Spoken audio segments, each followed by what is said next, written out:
How do I think the pyramids were built? To be honest, I have no answer to that question. And anybody who tells you that he or she knows how the pyramids were built are not telling the truth, because we don't know. We don't know. The Great Pyramid contains a number of mysteries. The Great Pyramid, first of all, is very big. The Great Pyramid weighs 6 million tons. We can calculate that from its mass. It weighs 6 million tons.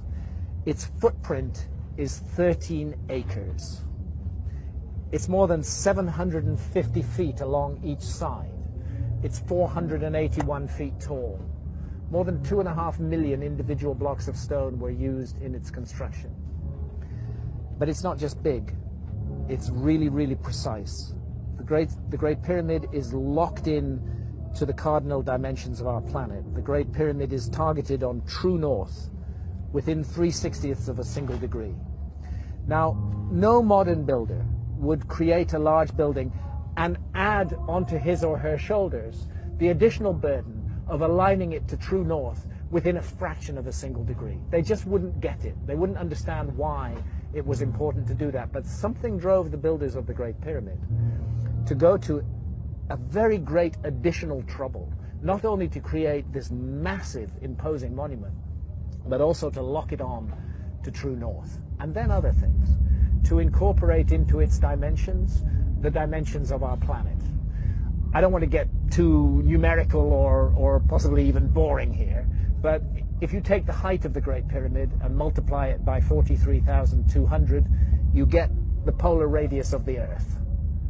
And if you measure the base perimeter of the Great Pyramid accurately and multiply that measurement by 43,200, you get the equatorial circumference of the Earth. In other words, for thousands of years, through times, through dark ages, when human beings didn't even know they lived on a planet, never mind its dimensions, that monument has encoded and speaks out the dimensions of our planet on a scale of 1 to 43,200. And the scale is not random.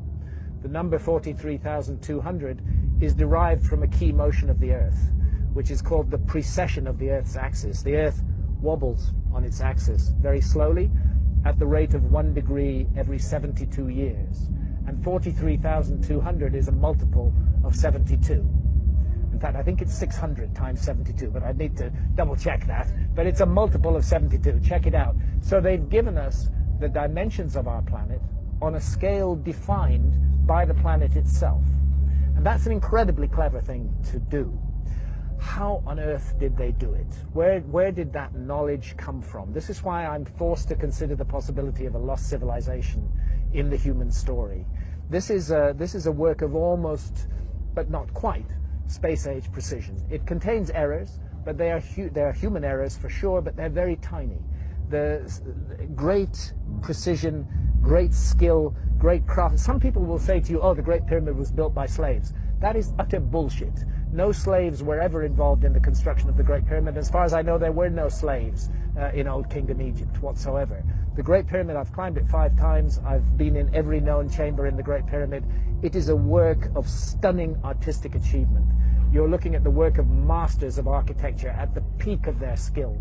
Not an unwilling labor force, but people who gave their labor to that work with love and with care and with attention. There are blocks of stone weighing 70 tons that have been raised more than 300 feet above the ground. And we're not talking a couple of blocks, we're talking dozens of blocks of that weight. The average block weighs about 2.5 tons. It's the moving of those huge blocks of stone, their arrangement into a high precision monument, and the achievement of actually doing it, because you know, if you make a small mistake at the base, by the time you get to the summit of your 481-foot high pyramid, you don't have a pyramid, you have a corkscrew. You know?